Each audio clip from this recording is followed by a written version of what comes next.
Hello friends, இன்றைக்கி soya gravy பண்ண போகிறேன். அதுக்கு சோயா ஒரு கப்பை எடுத்து தண்ணியில் அலசி சுடு தண்ணி கொதிக்க வச்சு அதில் போட்டு 1/2 ஊற வச்சு திரும்பவும் 2 தண்ணி வாஷ் பண்ணி வச்சுருக்கேன். இப்போ அடுப்பில் மண் சட்டி வச்சுட்டு அதில் எண்ணெய் விட்டுட்டு பட்டை, கிராம்பு, ஏலக்காய், பிரியாணி இலை, சின்ன டீஸ்பூனில் சோம்பு இது பொரிஞ்ச உடனே இது கூட கட் பண்ணி வச்சுக்கிற பெரிய வெங்காயம், பச்சை மிளகாய் சேர்த்துக்கலாம். இது லைட்டாக வதங்க விட்டு இது கூட கருவேப்பிலை சேர்த்துக்கலாம். கருவேப்பிலை உடனே போட்டுறாதீங்க, எடுத்தோடனேயுமே இந்த மாதிரி போட்டு பாருங்கள், நல்லாயிருக்கு. இஞ்சி பூண்டு பேஸ்ட்டு 2 ஸ்பூனுக்கு இடித்து வச்சுருக்கேன், அது சேர்த்துக்கலாம். இது வதங்கறதுக்கு சால்ட்டு சின்னதாக ஒரு பிஞ்சு சேர்த்துக்கலாம். இப்போ கட் பண்ண தக்காளி சேர்த்துக்கலாம்.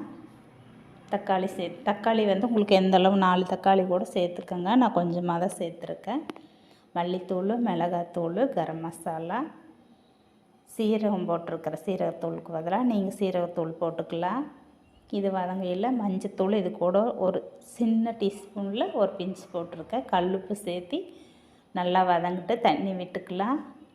இது நல்ல ஒரு கொதி வந்ததுக்கப்புறம் நம்ம அலசி வச்ச சோயாவை எடுத்து இதில் சேர்த்துக்கலாம். இப்போ இது நல்லா ஒரு 10 நிமிஷம் இதுலேயே இந்த மசாலாலேயே வெந்து வந்துடும்.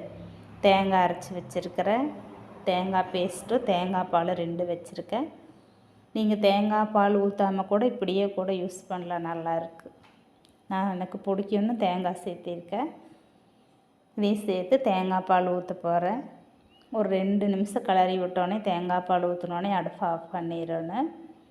இது கூட கஸ்தூரி மெட்டி சேர்க்க போகிற கடைசியாக. என்னோடய வீடியோ பிடிச்சிருந்தால் லைக் பண்ணுங்கள், ஷேர் பண்ணுங்கள், கமெண்ட் பண்ணுங்கள், மறக்காமல் சப்ஸ்கிரைப் பண்ணுங்கள். தேங்க்யூ.